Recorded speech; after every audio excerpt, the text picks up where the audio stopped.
Yeah.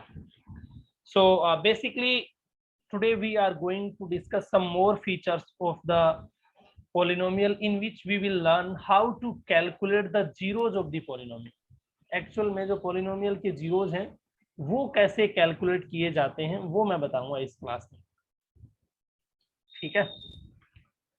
और अगर Yes. आपको ये आइडिया लग गया कि पोलिनोमियल के जीरोज कैसे कैलकुलेट करते हैं, उसके बाद तो फिर आपको बार बार ये भी चेक करने की रिक्वायरमेंट नहीं है कुछ क्वेश्चंस में कि वो जीरोज हैं कि नहीं है। जैसे जो मैंने आपको होमवर्क दिया था ना, वो मैं आपको इस वाले मेथड से भी सॉल्यूशन मतलब सोल्व करके बताऊंगा लास्ट में क्लास के एंड में। So how to calculate the zeros of the polynomial, how to obtain या how to calculate zeros of the polynomial,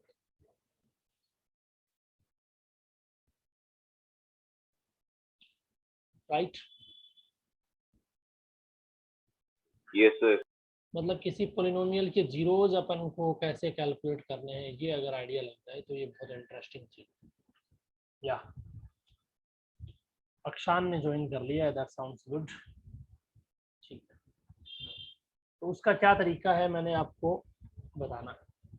देखो, कोई भी आपको पोलिनोमियल दे तो आप उसके जीरोज कैलकुलेट कर सकते हैं। उसके लिए आपको क्या काम करना होगा, पोलिनोमियल के जीरो को इक्वल पुट करना है और फिर उससे क्या बन जाएगी, वो इक्वेशन बन जाएगी। जैसे मान लो मैंने ऐसा लिखा है y is equal to x plus three, तो ये क्या है, y is equal to x plus three एक पोलिनोमियल है। कौन सा पोलिनोमियल है, ए लीनियर पोलिनोमियल। क्यों है लीनियर पोलिनोमियल, क्योंकि इसकी डिग्री कितनी है, 1 है।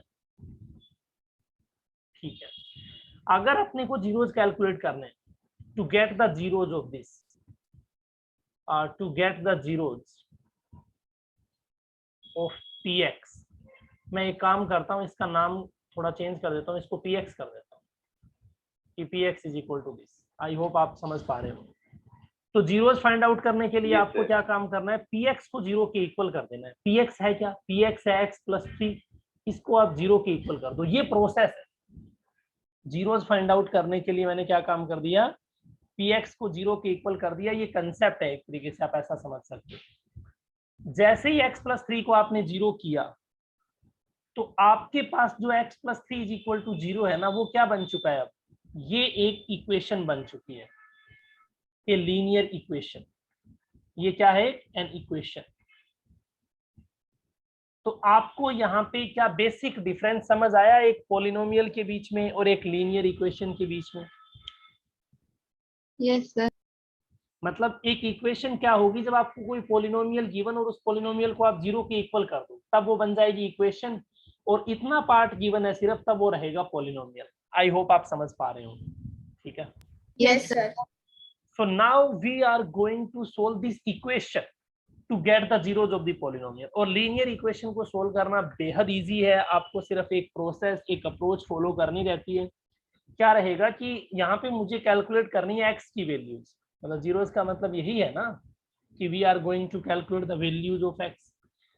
सो एक्स की वैल्यूज में जब कैलकुलेट करूंगा तो लीनियर इक्वेशन में स्पेसिफिकली ये प्रोसेस फॉलो किया जाता है कि आप एक्स को लेफ्ट में रखो, बाकी जो सारी टर्म्स हैं उनको कहाँ लेते जाओ, राइट साइड में लेके चलो, और फाइनली आपको एक्स अकेला बचा हुआ मिलेगा, फिर वो उसकी क्या हो जाएगी, वैल्यू हो जाएगी। तो यहाँ पे तो बहुत सिंपल सा दिख रहा होगा आपको, x प्लस 3 जीरो है, तो मैं x को यहाँ पे रखूं तो 3 को मैं लेके जाऊंगा राइट साइड में, और जैसे ही मैं 3 को राइट साइड में लेके जाऊंगा तो मुझे क्या करना पड़ेगा, -3 करना पड़ेगा। रीजन क्या है इसके पीछे, क्योंकि यहाँ पे 3 प्लस का है, इधर जाएगा तो माइनस का हो जाएगा, और x इज इक्वल टू -3 क्या है, इस पोलिनोमियल का जीरो है।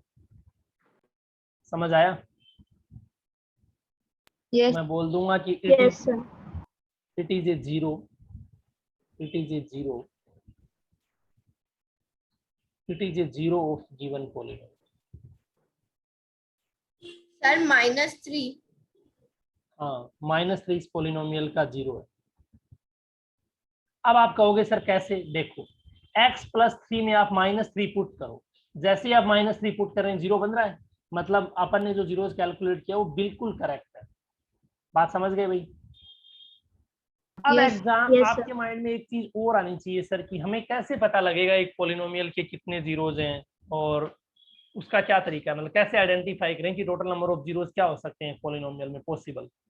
देखो उसको आइडेंटिफाई करने का क्या तरीका है, उसको आइडेंटिफाई करने का ये तरीका है कि किसी भी पॉलिनोमियल में जो डिग्री होती है ना उसके कोरस्पॉन्डिंग जीरोज आते हैं। मान लो डिग्री 1 है तो आपको एक जीरो ही मिलेगा चाहे कुछ भी कर लो आप। अगर मान लो डिग्री 2 है, अगर किसी पॉलिनोमियल की डिग्री है वो 2 है तो आपको मैक्सिमम कितने जीरोज मिल सकते हैं, 2 मिल सकते हैं। अगर किसी पॉलिनोमियल की डिग्री 3 है तो डिग्री 3 है तो आपको कितने जीरोज मिलेंगे, 3 जीरोज, मैक्सिमम 3 जीरो। डिग्री 4 है तो मैक्सिमम 4 जीरोज। डिग्री 5 है 5 जीरोज। डिग्री 100 है 100 जीरोज। डिग्री 1 लाख है 1 lakh zeros. Getting my point और नॉट? yes, sir. जो पॉलिनोमियल की डिग्री है वही नंबर ऑफ जीरोज में कन्वर्ट हो जाएगी। आगे जाकर के आप लर्न करोगे कि कुछ जीरोज होते हैं रियल और कुछ होते हैं इमेजिनरी यानी अनरियल। तो वो बहुत बाद का टॉपिक है, पहले आपको जीरोज कैलकुलेट करना आना चाहिए समझ पा रहे हो, वो तो बहुत बड़ी चीज हो जाएगी। देखोगे अब अपन और एग्जांपल्स लेते हैं। एग्जांपल्स के तौर पे अगर मैं आपको कहूँ कि अपने को जीरोज फाइंड आउट करना है, मान लो फॉर एग्जांपल मैंने आपको क्वेश्चन लिख के दे दिया 2x - 3, इसके जीरोज निकालने है ना, और इस पॉलिनोमियल को मैं डिनोट कर देता हूँ gx से। इससे डिनोट कर देता हूँ gx से, ठीक है। तो अब सिंपल प्रोसेस है, क्या प्रोसेस अपन फॉलो कर रहे हैं to get the zeros. To get the zeros क्या करेंगे अपन बताओ? Sir 2x minus 3 is equal 0. -3 is equal to 0. बहुत अच्छे, जो पॉलिनोमियल गिवन है उसको 0 के इक्वल कर देंगे, यानी 2x - 3 को मैं 0 के इक्वल कर दूंगा।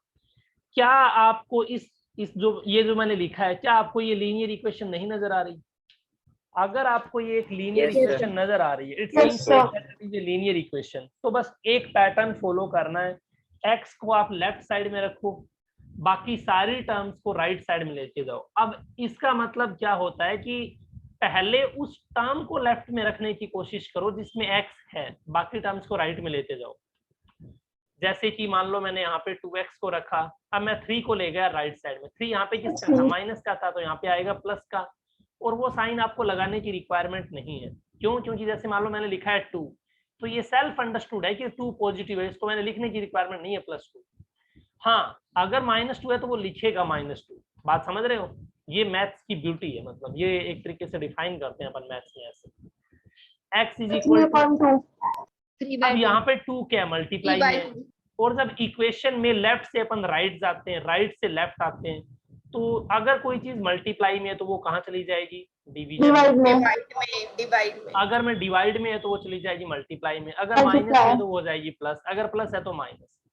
ये रिलेशन आपको याद होगा शायद, मुझे लगता है इतना तो आपने 8th क्लास में सीखा होगा। ये बहुत बेसिक yes, बात है, Yes, sir. सीखा है ना, बहुत अच्छे। तो आपका जो रिजल्ट आ जाएगा वो आ जाएगा 3/2। 3/2 माने कि आपको जो पॉलिनोमियल गिवन है उसका जीरोज आपको मिल गया 3/2। कोई डाउट है? इसको मैं ऐसे भी समझ सकता हूँ No, कि sir. 3/2 इसमें अगर मैं पुट करूँ ना, भी मैं अगर सेपरेटली आपको यहाँ पे ये बताना चाहूँ कि जो पॉलिनोमियल है ना gx, उसकी वैल्यू आपको दे रखी है 2x - 3। अगर मैं x की जगह 3/2 पुट करता हूँ तो रिजल्ट बनेगा g 3/2, और यहाँ पे 2 × 3/2 -3। अब आप एक बात बताओ, 2 से 2 कैंसिल, क्या बचा? या फिर ऐसे समझ लो 2 × 3 Zero. 6/2, भाई 6/2 -3, 6/2 कितना होता है, 3 - 3, रिजल्ट क्या आ रहा है, 0। 0. तो एक तरीके से अपन ने वेरीफाई भी कर लिया कि x is equal to 3/2 polynomial का जीरोज है। बात समझ रहे हो? Yes, sir. Yes, sir. तो कोई भी लीनियर पॉलिनोमियल अगर आपको दे तो घबराना नहीं है। जैसे मान लो थर्ड क्वेश्चन में लेता हूँ, मान लो आपको पॉलिनोमियल दे दिया hx is equal to lx + m, तो डरना नहीं है। बस क्या कैलकुलेट करना है, आप लिखो सिंपल। अपन अभी क्या कैलकुलेट कर रहे हैं, जीरोस कैलकुलेट कर रहे हैं। मैं क्वेश्चन नहीं लिख रहा, ऐसे एग्जांपल से एक्सप्लेन कर रहा हूँ। तो टू गेट द जीरोस आप क्या करोगे, hx को 0 के इक्वल कर दोगे, यानी lx + m की वैल्यू 0 आ जाएगी। यहाँ तक पैटर्न सबको पता लग गया।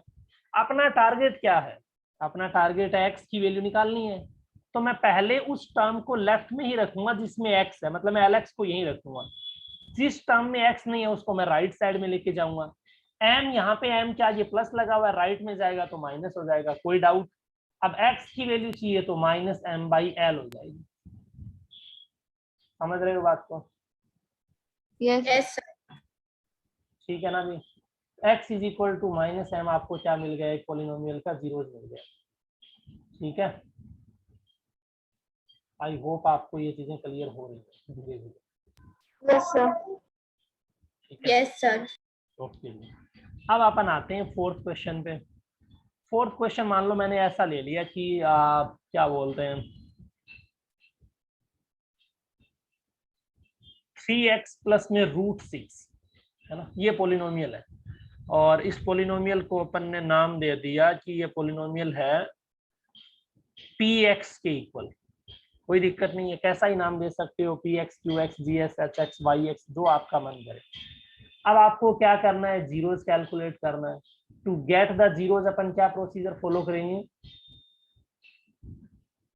टू गेट द जीरोस, चलो आप लोग Px is कैलकुलेट equal करो। 0. px को 0 कर दिया मैंने। आप लोगों को मैं 1 मिनट देता हूँ इस क्वेश्चन को सोल्व करने के लिए। हिंट मैंने दे दिया, px को 0 करना है, आपको आंसर लेके आना है। आंसर चैट बॉक्स में आपको मैसेज करना है, that's it.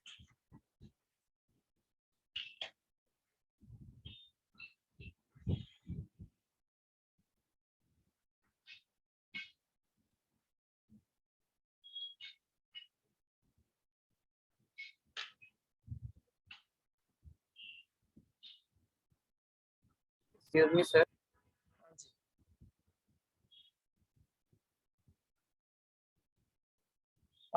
Anshit Yadav, good. Excuse me, sir. हाँ बोलो बोलो बोलो, आवाज नहीं आ रही।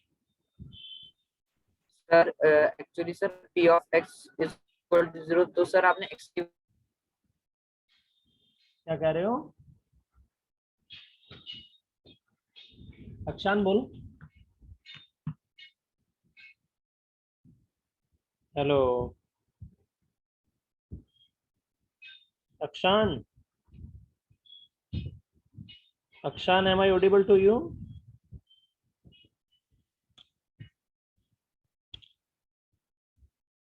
Sir can I Yes, sir. हाँ अनुज, आप रिज्वाइन कर सकते हो। हाँ बताओ भी, समझ में नहीं। p of x is equal to 0, sir. x की वैल्यू पहले x की वैल्यू पहले ही सर आपने दे रखी है। कहाँ दे रखी है? सर ये p of x is equal to 0, सर। अच्छा, एक्चुअली आपने सॉल्यूशन के लिए बता। हाँ हाँ, मैंने ये p of x is equal to लिखा है। ये p ऑफ x तो पोलिनोमियल है, पोलिनोमियल को रिप्रेजेंट कर रहा है। x की वैल्यू नहीं दी मैंने, x की वैल्यू तो इस इक्वेशन से आएगी। Okay sir, okay. या सोल्व करो आप, जैसे मैंने पहले प्रीवियस क्वेश्चन सोल्व किए थे ना, उसी हिसाब से। Ritika, you need to check your answer, it means your answer is not correct.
हाँ नेहा पंचोली बहुत अच्छे, अनुष्का वेरी गुड। इतना टाइम इस क्वेश्चन में लगना नहीं चाहिए। Ritika good, Raunak you need to check.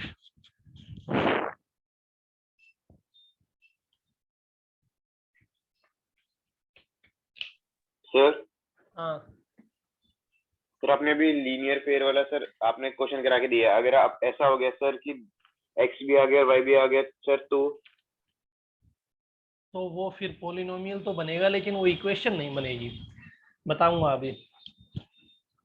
px की वैल्यू 0 है, px आपके पास 3x plus √6 is equal to 0 है, राइट? यार रौनक गुड, अक्षान गुड। तो बहुत सिंपल है यार, आप यहाँ पे क्या काम करो, 3x को यहीं पे रख लो, बाकी जो भी चीज है उसको लेफ्ट साइड में, सॉरी राइट साइड में ले जाओ, ले गए। अब आपको तो x की वैल्यू चाहिए ना, तो -√6 डिवाइडेड बाई 3। सारे स्टूडेंट्स का आंसर यही आया, खुशी गुड, ये आंसर करेक्ट है। लेकिन अगर मैं ऐसा आपसे पूछूं कि मैं √6 को ऐसा लिख सकता हूँ 2 × 3, तो कोई गलत थोड़ी है, ठीक है?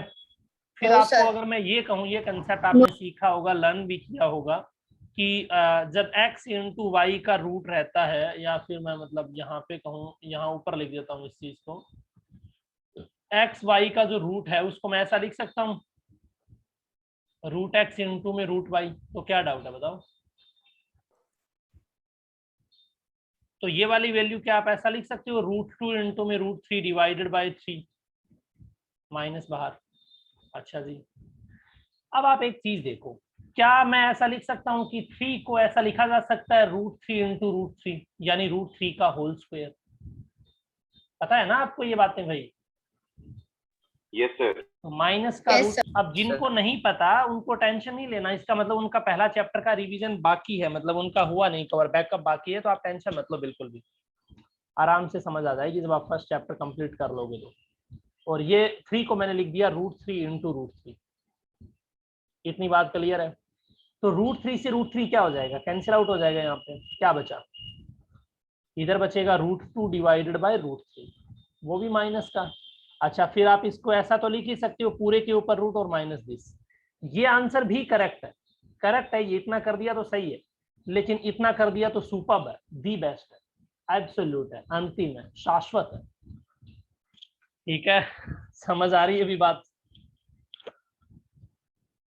Yes, sir.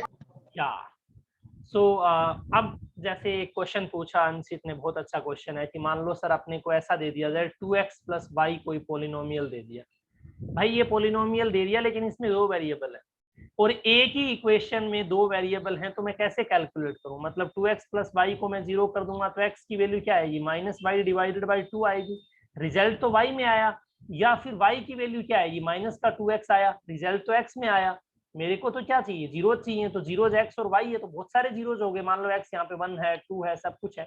ऐसा क्यों हो रहा है? ऐसा इसलिए हो रहा है क्योंकि आपको जो इक्वेशन गिवन है वो है 1 और वेरिएबल कितने हैं, 2।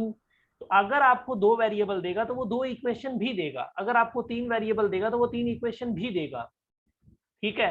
अच्छा, अगर मान लो उसको ये देना है कि 2 जीरो चाहिए, इक्वेशन एक ही दे, तो वो आपको फिर क्वाड्रेटिक इक्वेशन देगा, ताकि आप एक क्वाड्रेटिक इक्वेशन से 2 जीरोस निकाल सको, क्योंकि उसकी डिग्री उस टाइम कितनी हो जाएगी, 2 हो जाएगी। अगर मान लो मैंने आपको ऐसा दे दिया तो मैं बोल सकता हूं कि इसके 3 जीरोस पॉसिबल हैं, क्यों? क्योंकि ये क्यूबिक इक्वेशन है, इसकी डिग्री 3 है। लेकिन अगर मैं आपको ऐसा दे दूं कि x + y + z से जीरोस कैलकुलेट करो, क्योंकि 3 वेरिएबल है, तो मेरे को 2 इक्वेशन और चाहिए x, y और z में। बात समझ रहे हो? तो जितने वेरिएबल्स हैं आपको उतनी इक्वेशन नीडेड होंगी। एक बात, ये जो इंपॉर्टेंट लाइन मैं बोल रहा हूँ ना, ये क्लास लेने का बेनिफिट है। अगर आप एक्टिवली क्लास ले रहे हो तो यू विल लर्न इट, कि मैं क्या बोलने जा रहा हूँ, वो बेहद इंपॉर्टेंट है यहाँ पे। Getting my point? कि अगर Yes, आपके sir. पास 2 वेरिएबल्स हैं तो you will need 2 equation. If you are having 3 variables then you need 3 equations. If you are having 4 variables then you need 4 equations to solve them. If you are having an equation in which degree is 4, degree is 2, degree is 3, according to that you can calculate the number of zeros. I hope आप इतनी बात समझ पाए, ठीक है? Okay, क्या आपने middle term splitting का नाम सुना है? Middle term splitting, Yes, sir. Middle term splitting आती है भी सब लोगों को? सुना है नाम? कुछ आइडिया है इसके बारे में? Yes sir. ओके, तो अब आपके माइंड में क्वेश्चन आ रहा होगा कि सर आपने ये तो कैलकुलेट करके बता दिया कि लीनियर इक्वेशन को ऐसे सोल्व कर लो, अगर अपने पास क्वाड्रेटिक इक्वेशन आ जाए, क्यूबिक इक्वेशन आ जाए, तो उनके जीरोस कैसे निकालेंगे? तो पहले मैं मिडिल टर्म स्प्लिटिंग वगैरह ये सब बताने से पहले आपको एक कंसेप्ट बताता हूँ, उस कंसेप्ट से अपन आगे मूव ऑन करेंगे और वो कंसेप्ट है डिवीजन एल्गोरिदम। क्या कंसेप्ट है? Division algorithm. डिवीजन एल्गोरिदम का क्या मतलब हुआ अभी भाई? डिवीजन एल्गोरिदम का मतलब समझने से पहले आप मेरे को एक चीज बताओ। अगर मैं आपको ये कहूँ कि आपके पास एक नंबर है 15 और 15 को आपको डिवाइड करना है 4 से, तो क्या रिजल्ट आएगा? तो आप सिंपल एज ए मतलब मैथ्स के स्टूडेंट के नाते आप क्या प्रोसीजर फॉलो करोगे? ये लिखोगे कि 15 को 4 से डिवाइड कर रहे हो आप कितने टाइम? तो आप कहोगे सर 3 टाइम जा रहा है। बोलो 4 3 जा, तो यहाँ पे 12 आया। और सॉरी, इसको थोड़ा अलग लेते हैं ताकि कंफ्यूजन ना हो। कुछ और ले लो, यहाँ पे मान लो आपने ले लिया कुछ जैसे 18 ले लिया, है ना? 18 ले लेता हूँ मैं, 18 आ गया। 18 डिवाइडेड बाय 4 है, तो यहाँ पे भी आप क्या लिखोगे? ऑब्वियसली 18 लिखोगे, ठीक है? 4 4 ये भी मैच कर जाएगा। क्या कर रहा हूँ, एक सेकंड, कुछ और एग्जांपल ले लेते हैं। मान लो कि अपन ने ले लिया 23 ले लिया, ठीक है भी, और 23 को मैंने डिवाइड करना है मान लो 5 से, राइट?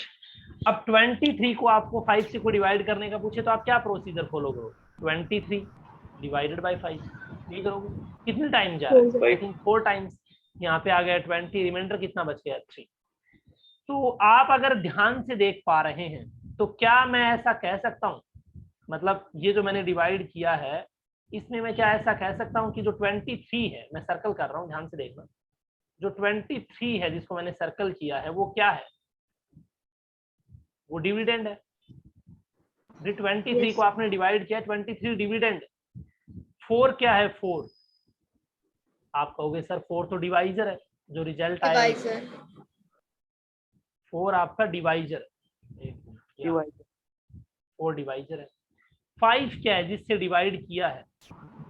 तो सॉरी क्वेश्चन सर गलत 5, हाँ 5 है अपना डिवाइजर है। 5 जिससे मैं डिवाइड कर रहा हूँ वो 4 क्वोशंट है। Very good. तो 4 क्या है? अपना क्वोशंट है। अच्छा जी, और 3 क्या है? 3 रिमाइंडर है। क्या ये बात आपको समझ आ गई भी अच्छे से? Yes sir.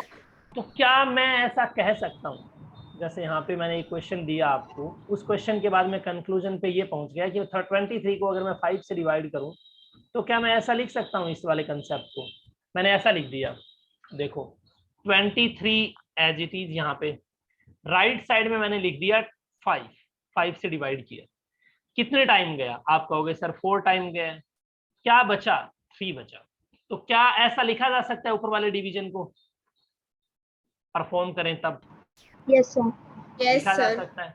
इट मीन्स मैं ऐसा कह सकता हूँ, इट मीन्स मैं ऐसा भी कह सकता हूँ कि अगर आपके पास कोई डिविडेंड है, डिविडेंड एक ऐसा टर्म जिसको आप डिवाइड कर रहे हो, डिवाइजर है मतलब जिससे डिवाइड किया जा रहा है, तो आपको जो रिजल्ट मिला वो क्या है? क्वोशंट है।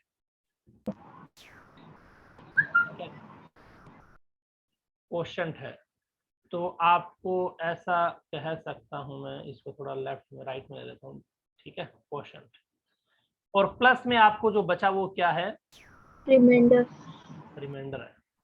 यही डिवीजन की एल्गोरिदम है या डिवीजन थ्योरम है, मतलब जो आप इसको समझना चाहें समझ सकते हैं। आई होप आपको ये क्लियर हुआ होगा। Yes sir. समझ गए? Yes sir. यस। ठीक है। So basically dividend is equal to divisor into quotient plus remainder है। ये एक तरीके से डिवीजन एल्गोरिदम है। ये अप्रोच अपने को फॉलो करनी रहती है और मैथ्स में बहुत सिंपल है इस अप्रोच को फॉलो करना। लेकिन सबसे बड़ा क्वेश्चन आता है जब इसी अप्रोच के थ्रू आपसे क्वेश्चन पूछे जाते हैं अलजेब्रा में। समझ पा रहे हैं बात? अगर आपको कोई अलजेब्रा में ये कहे कि आप डिवाइड करके बताओ अलजेब्रिक एक्सप्रेशंस को, तो उनको अपन कैसे डिवाइड करेंगे, ये बहुत इंटरेस्टिंग होने वाला है। ठीक है, तो मैं एक बहुत सिंपल एग्जांपल से स्टार्ट करना चाह रहा हूं ताकि आपको समझ में भी आए। डिवीजन एल्गोरिदम 10th क्लास में एज इट इज वापस रिपीट होगी। पूरा का पूरा 9th का मैथ्स, 9th का जो भी मैथ्स है वो 90% 10th में रिपीट होगा। अगर कोई पार्ट रिपीट नहीं होता है तो 10th में उसके आगे का पार्ट स्टार्ट होगा। मतलब 9th का मैथ्स आपके लिए एज ए फंडामेंटल ब्लॉक या फिर एज ए फंडामेंटल बिल्डिंग नींव, कुछ भी कह लो, एक बेस की तरह काम करेगा। तो you have to be extremely careful about it. अब मैं एक एग्जांपल क्या ले रहा हूं, एग्जांपल देखो क्या है। एग्जांपल है डिवाइड gx बाई hx। मतलब gx को hx से डिवाइड करो। तो आपके माइंड में एक ही क्वेश्चन आ रहा होगा, सर बताओ तो सही gx और hx क्या है। तो मैं बोल दूंगा where gx is equal to 3x square plus x minus 1, right, and hx is equal to, जिससे डिवाइड करना है, x प्लस 1। कोई डाउट यहाँ तक? मतलब आपको पेपर में, सॉल्यूशन में एग्जामिनर पूछना क्या चाह रहा है, पूछना चाह रहा है कि gx को डिवाइड कर दो, किससे डिवाइड कर दो, hx से। इट मींस यानी 3x square plus x minus 1 को आप डिवाइड कर दो, किससे डिवाइड कर दो भी, x प्लस 1। x plus 1। यही तो कहानी है।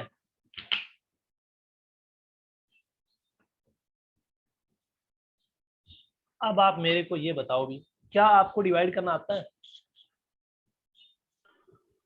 Yes sir. Yes sir। Yes sir। जिन स्टूडेंट को आता है उनके लिए बहुत अच्छी बात है, जिनको नहीं आता वो भी बोल दिया करो। क्योंकि जब मतलब कोई स्टूडेंट मान लो ऐसा बोलता है नहीं आता, तो मैं क्या काम करूंगा, फिर उस स्पीड से ही एक्सप्लेन करूंगा। अब मान लो कुछ स्टूडेंट ने बोल दिया यस सर, तो मुझे लगेगा सबको आ रहा है, मैं थोड़ा सा फास्ट हो जाऊंगा। तो जिन स्टूडेंट्स को नहीं आता वो बोल दिया करो नो सर, इसलिए मैं थोड़ा आराम से बताऊंगा ना। समझ पा रहे हो? देखो भी,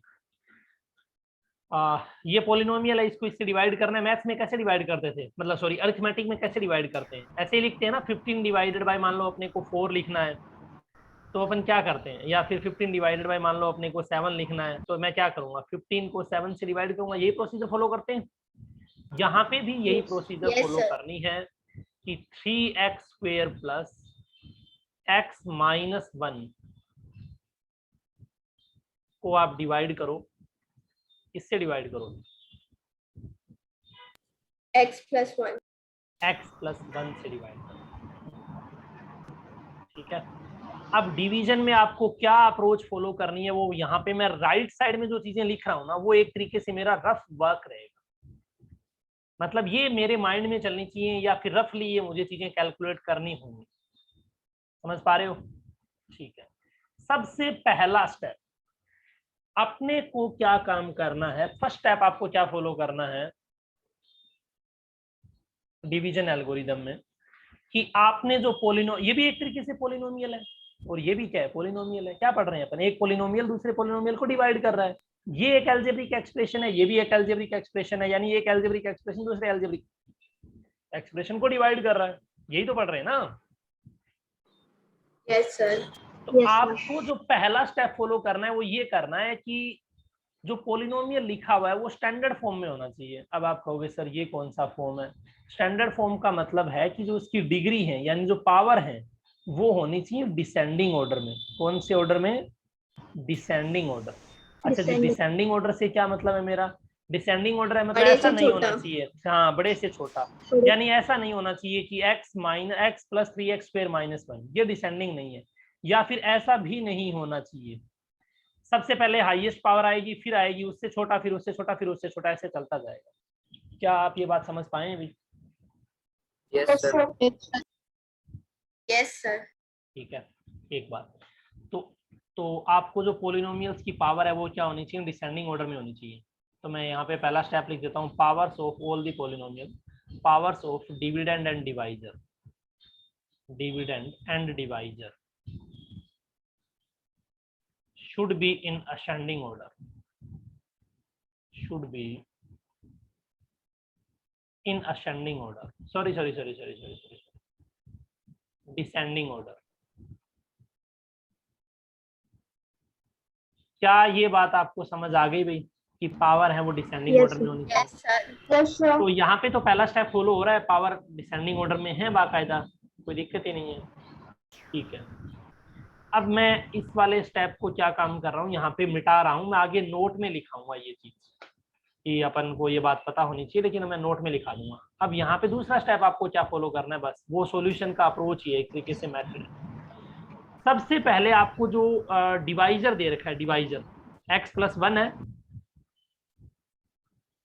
तो आपको क्या काम करना है, डिवाइजर को मल्टीप्लाई करना है एक टर्म से। किससे मल्टीप्लाई करना है, First एक term. टर्म से मल्टीप्लाई term. करना है। और मल्टीप्लाई करते टाइम आपको ये ध्यान में रखना है कि जो रिजल्ट आए उसका जो पहला टर्म है वो होना चाहिए 3x²। कहां से लिया मैंने 3x², कहां से चुराया, यहां से। First term. Very good. यानी डिवाइजर को एक ऐसे टर्म से मल्टीप्लाई करना है, ऐसे नंबर से मल्टीप्लाई करना है, या फिर ऐसे एल्जेब्रिक एक्सप्रेशन से मल्टीप्लाई करना है, सो दैट अपन को जो पहला टर्म मिले वो मिले डिविडेंड का पहला टर्म। हाँ अंशित बोलिए। सर सॉरी सर 3x से कर देंगे ना। या Yes, sir. Very good. Sir, 3x. Student को मल्टीप्लाई करना आता है, वो तुरंत समझ जाएगा सर वो जो टर्म है या जो वो नंबर है वो होगा 3x।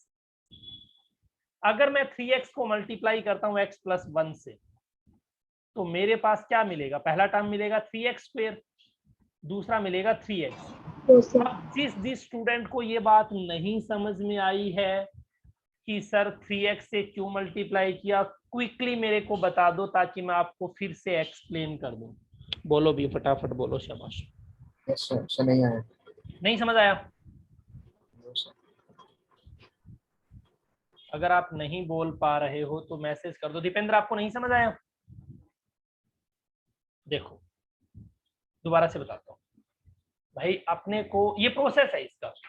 वहां पे तो क्या होता है, वहां पे जैसे मान लो आपने 23 को डिवाइड करना चाहा 4 से, तो आपको पता है 5 टाइम जाएगा।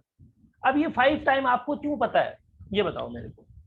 ये 5 टाइम आपको इसीलिए पता है ना कि आपको 4 की टेबल नहीं आती। सॉरी 5 टाइम इसीलिए तो पता है 4 की टेबल आती है आपको। बोलो भी 5 टाइम आपको इसीलिए पता है ताकि आपको 4 की टेबल पता है, तो आप यहाँ पे 20 लिख कर 3 रिमाइंडर बता देते हो।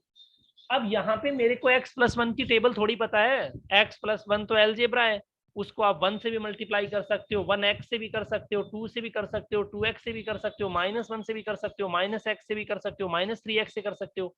तो इसकी टेबल तो बहुत अजीब है, बहुत स्ट्रेंज है, बहुत विचित्र है। तो अपन क्या करेंगे उसके लिए? उसके लिए मैंने एक पैटर्न फॉलो करना है, एक प्रोसेस फॉलो करना है। वो प्रोसेस क्या है? वो प्रोसेस ये है कि आप यहाँ पे डिवाइजर ले लो और डिवाइजर को एक टर्म से मल्टीप्लाई करो। बस एक ही बात ध्यान में रखनी है कि उस टर्म से मल्टीप्लाई करते टाइम जो पहला टर्म है आपका, जो रिजल्ट आए पहला टर्म, वो 3x² बन जाए। अब आपके माइंड में आएगा किससे मल्टीप्लाई करें, तो देखो भी मेरे को चाहिए 3x²। Yes. मल्टीप्लाई किससे करें? मल्टीप्लाई करें इस वाले पूरी टर्म को। तो मैं क्या काम करूंगा, इसका पहला टर्म और इसके पहले टर्म को डिवाइड कर लूंगा ताकि मेरे को मल्टीप्लायर पता लग जाए। जब डिवाइड किया तो x से x कैंसिल आउट हो गया, यहाँ बच गया x और 3 बच गया, यानी 3x। आइडिया लगा दीपेंद्र?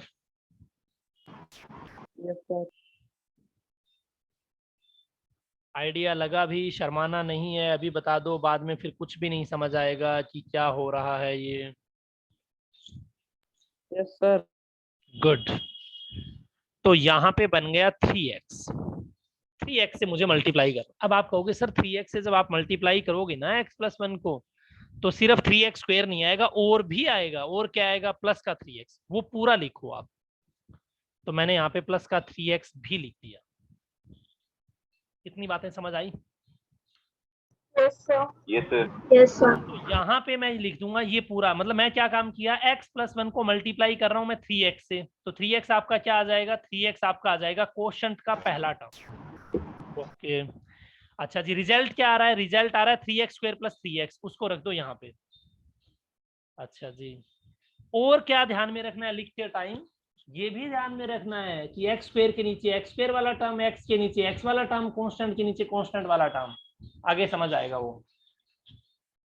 ओके जी, फिर लाइन ड्रॉ कर दो। अब आप एक बात बताओ भाई, अपन क्या करते हैं? 23 को जब मैं 4 से डिवाइड करता हूँ 5 टाइम, तो 20। फिर मैं यहाँ पे क्या लिखता हूँ, नीचे क्या लिखता हूँ बताओ? Remainder. मतलब क्या क्या क्या है रिमाइंडर? सर 3 कैसे आया 3? 3 कैसे आ रहा है 3? माइनस कर माइनस है हाँ मतलब आप 23 को 20 में से सब्ट्रैक्ट करते हो ना, 23 माइनस 20 करते हो तभी तो आप 3 लिख पाते हो यहाँ पे। अब आपको सेम यही काम करना है कि 3x square plus x minus इस पूरे में से सब्ट्रैक्ट करना है 3x स्क्वायर प्लस 3x। अब आप कहोगे सर ऐसे क्या अपन बार बार लिखेंगे? नहीं, उसके लिए मैं आपको एक माइनस ट्रिक, 2x। शांति कायम रहे, ट्रिक बताता हूँ। क्या ट्रिक है? क्या मैं ऐसा लिख सकता हूँ इस चीज को कि 23 को मैं ऐड कर दूं माइनस 20 में, तो क्या पाप थोड़ी लगेगा? कोई गलत थोड़ी काम कर रहे हैं भाई। 23 में मैं माइनस 20 को ऐड कर दूं या फिर 23 में से 20 को सब्ट्रैक्ट कर दूं, चेंज है कोई? No sir. No sir. No sir. मैं यही काम यहाँ पे करने जा रहा हूँ, ध्यान से देखना। आप, मैं आपको ये कहूं कि आप 3x square plus x minus 1 में से सब्ट्रैक्ट कर रहे हो 3x स्क्वायर प्लस में 3x, या फिर मैं आपको बोल दूं कि 3x square plus x minus 1 में आप ऐड कर दो, क्या ऐड कर दो? माइनस का 3x स्क्वायर और माइनस का 3x। आप कहोगे सर एक ही बात है, आप माइनस को अंदर ले गए प्लस बाहर आ गया, तो रिजल्ट क्या मिला? रिजल्ट मिलेगा 3x square plus x minus 1 minus का 3x स्क्वायर माइनस का 3x, ये इससे कैंसिल आउट हो गया। ये देखो x और माइनस 3x क्या बचा? माइनस का 2x, ये बचा माइनस का 1, यानी माइनस 2x माइनस 1, यही बचा। मैं कह रहा हूँ इतना काम करना ही नहीं है, इतना लंबा करना ही नहीं है। तो आप एक काम करो, आप इसको भी नेगेटिव कर दो, और कलर चेंज करता हूँ एक सेकंड, इसको भी माइनस कर दो और इसको भी माइनस कर दो। क्यों भाई? भाई अपन एक बात बताओ, जब मैं 23 में से सब्ट्रैक्ट कर रहा हूँ 20, है ना, तो मैं उसको ऐसे भी तो लिख सकता हूँ ना, माइनस का 20। बात तो एक ही है। सर माइनस चेंज हो जाए नीचे वाले। सर जब माइनस लगता है तब साइन चेंज हो जाता है। तो यहाँ पे मैंने यही काम किया है कि 3x स्क्वायर में से 3x स्क्वायर को सब्ट्रैक्ट करने की बजाय मैंने कह दिया कि 3x स्क्वायर में ऐड कर दो माइनस का 3x स्क्वायर। तो आप कहोगे सर 0 बचेगा, तो यहाँ पे तो आ गया 0। बोलो कोई डाउट है? No sir. यहाँ पे 0 नो बचेगा, सर। ठीक है। नो अब सर। आप कहोगे सर यहाँ पे x है, यहाँ पे माइनस का 3x है, अब नीचे वाला साइन कंसिडर करना है आपको। माइनस का 3x क्या बचा बताओ? Minus minus 2x। बहुत अच्छे, -2x। Very good. आप कहोगे सर माइनस का 2x बचा, ऊपर -1 है नीचे कुछ है नहीं, तो -1 एज इट इज आ जाएगा, -1 आ गया एज इट इज। यहाँ तक कोई doubt? No sir. No sir. ठीक है, भी इतनी बातें मतलब आपको समझ आ गई। अच्छा जी, और ये जो 0 है ना, 0 ये आप ना लिखो तो भी चलेगा, हटा दो इसको, समझाने के लिए लगाया था। देखो -2x बनाया रिजल्ट, पहले भी क्या आ रहा था? -2x प्लस 1 आ रहा था, मतलब अपना रिजल्ट करेक्ट है। ठीक है, अब देखो अपन आगे बढ़ते हैं। सर अभी से 2 से कर देंगे। या अब यहाँ पे ये जो चल रहा है ना राइट साइड में, ये रफ वर्क चल रहा है। अब मेरे पास क्या है? मैं हमेशा मल्टीप्लाई डिवाइजर को ही करूंगा, यानी x प्लस 1 को ही करूंगा, ऐसी टर्म से मल्टीप्लाई करूंगा कि रिजल्ट क्या आए। रिजल्ट क्या आए? पहला टर्म क्या आए? आप माइनस 2x आए। क्यों? क्योंकि पहले डिवाइजर डिविडेंड ये था, अब डिविडेंड माइनस का 2x प्लस 1 बन गया। डिविडेंड चेंज होता रहेगा जैसे जैसे अपन प्रोसीड करेंगे। समझ पा रहे हो क्या बात? Yes sir. Sir Yes, second sir. Step को रिपीट कर देंगे। हाँ, मतलब अपन क्या काम करेंगे, जो ये डिवाइजर है ना, डिविडेंड है, डिविडेंड वो पहले ये था, अब डिविडेंड ये बन गया है। तो आपको हमेशा डिविडेंड का पहला टर्म ही मैच कराना है। अच्छा जी, तो मैं अब किससे मल्टीप्लाई करूं?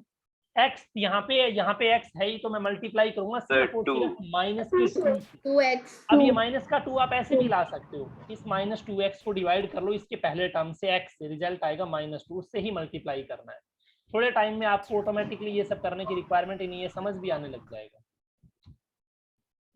अच्छा जी, मल्टीप्लाई करो, मल्टीप्लाई करोगे तो एक तो माइनस का 2x, एक माइनस का 2, तो -2x तो लिख ही दिया, -2 और लिखो। क्या समझ पा रहे हो आप इन बातों को भी, क्या हो रहा है ये सब? Yes yes sir. Sir. Good. तो यहाँ पे लिख दो माइनस का Yes, 2x sir. माइनस का 2। As usual I already said that कि आपको जो क्वोशंट है वो लिखना भूलना नहीं है। पहले क्वोशंट ये था, अब क्वोशंट ये है, -2 है। ठीक है जी। आगे क्या प्रोसीजर होगा। आगे आपको ये प्रोसीजर फॉलो करना है कि आप एक लाइन ड्रॉ कर दो, लाइन आपने ड्रॉ कर दी। अब आपको मैंने बताया था साइन चेंज कर दो, मतलब यहाँ माइनस है तो प्लस कर दो, माइनस है तो प्लस कर दो। क्यों कर रहे हैं साइन चेंज? ताकि अपन इन दोनों को ऐड कर सके नीचे वाले साइन का यूज करके। अब देखो यहाँ माइनस का 2x, यहाँ प्लस का 2x है, 0 हो गया, खत्म हो गया, फिनिश हो गया। यहाँ माइनस का 1 है, यहाँ प्लस का 2 है, माइनस का 1 प्लस का 2 कितना बचा? 1 तो रिजल्ट बचा 1। So 1. हाँ भी अंशित बोलो। 1 सर ये जो अभी हम मेथड यूज कर रहे हैं तो सर चेक करने के लिए करते हैं ना कि ये x plus 1 3 square plus x minus Y का सर फैक्टर है। बहुत अच्छे, आप बात कर रहे हो फैक्टर थ्योरम की। आगे मैं वो भी बताऊंगा कि कैसे डिवीजन एल्गोरिदम को ही फैक्टर थ्योरम और डिवीजन एल्गोरिदम को ही रिमाइंडर थ्योरम बोलते हैं। टेंशन बिल्कुल नहीं लेना आपको। अगर मान लो मेरे को ये चेक करना हो ना कि x प्लस 1 इसका फैक्टर है कि नहीं है, तो मैं ये चेक कर सकता हूँ डिवीजन एल्गोरिदम से। या फिर मुझे ये चेक करना हो ना कि x इज इक्वल टू -1 इस पोलिनोमियल का जीरोज है कि नहीं है। या फिर मुझे ये चेक करना हो ना कि x प्लस 1 से जब इसको डिवाइड किया जाए तो रिमाइंडर 1 कैसा बचेगा। वो सारी एल्गोरिदम या थ्योरम है वो आगे आएंगी। मैं आपको बिल्कुल एकदम बेसिक तैयार कर रहा हूँ पहले। क्या ये डिवीजन आपको समझ आ गया अभी? yes sir yes sir. Yes sir. इस डिवीजन से आप क्या समझे? Yes sir. मेरे हिसाब से तो आप ये समझे होंगे कि अपने पास एक पोलिनोमियल था। क्या था पोलिनोमियल? पोलिनोमियल था 3x square plus x minus 1, है ना। मैं अभी इसको सर्कल कर रहा हूँ, ध्यान से देखना, बहुत इंटरेस्टिंग है। या सॉरी,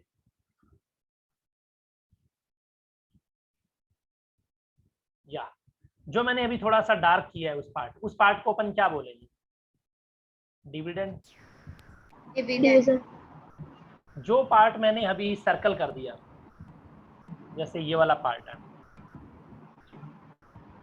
सर्कल कर दिया, इस पार्ट को क्या बोलेंगे?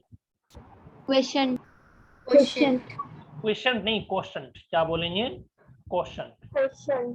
Quotient. को का साउंड निकालना, क्वेश्चन। क्वेश्चन क्वेश्चन, ठीक है, धीरे धीरे आ जाएगा क्वेश्चन। अच्छा जी, उसके बाद में अपने को ये वाला जो पार्ट है जिसको मैं अभी थोड़ा सा सर्कल में डार्क कर रहा हूँ, ये वाला पार्ट, इसको क्या बोलेंगे? divisor डिवाइजर, जिससे Divisor. आपने डिवाइड किया है। Very good. अच्छा जी, नीचे जो लटक रहा है श्रीलंका की तरह, उसको क्या बोलेंगे? reminder Remainder. Very good. ये जो श्रीलंका टाइप दिख रहा है वो रिमाइंडर है। इतनी सब बातें समझ आ गई? Yes sir. yes sir Yes. yes sir तो Yes, क्या मैं ऐसा कह सकता हूँ, मतलब क्या मैं ऐसा लिख सकता हूँ? ध्यान से देखना भी, आपने थोड़ी देर पहले ही मेरे को बोला था कि सर डिविडेंड होता है ना, उसको आप लिख सकते हो डिवाइजर इनटू में क्वोशंट। विद एग्जांपल बता दिया था मैंने ये क्यों लिख पा रहा हूँ, और प्लस में reminder. Plus remainder. yes sir आपका यहाँ पे क्वेश्चन में डिविडेंड क्या था? डिविडेंड था 3x square plus x minus 1, देख लो यही था। yes sir Yes sir. आपका डिवाइजर क्या था? डिवाइजर आपका x प्लस 1 था। आपका क्वोशंट क्या था? क्वोशंट क्या था? 3x माइनस 2 आया। 3x minus 2 3x 3x minus minus 2 3x minus 2 आया। आपका रिमाइंडर कितना बचा? plus 1 तो रिमाइंडर Plus आपका one. होगी सर प्लस का 1, प्लस का 1 है। क्या ये पूरी कहानी आपको समझ आई अभी? yes sir yes sir Yes sir. यानी मैं ऐसा कर सकता हूं कि 3x स्क्वायर, सॉरी या ऐसा लिख सकता हूं कि 3x square plus x minus 1 को आप ऐसा लिख सकते हो x plus 1 into 3x minus 2 plus का 1। अगर आपको यकीन ना हो yes sir तो इस पूरे राइट साइड वाले को सोल्व करना, आपको ये मिल जाएगा आराम से। पहले इनको मल्टीप्लाई करना, 1 ऐड करना, मिल जाएगा। कोई डाउट? ठीक है, no sir तो आज की क्लास अपन यहीं पे स्टॉप करते हैं, और मैं उम्मीद करता हूं कि आपको सारी चीजें बहुत अच्छे से समझ में आई होंगी। yes sir आई है ना भाई? yes sir ठीक है, Yes sir. तो नेक्स्ट क्लास में अपन इसी चीज को कंटिन्यू करेंगे। तो आज मैं होमवर्क वगैरह कुछ खास दे नहीं रहा।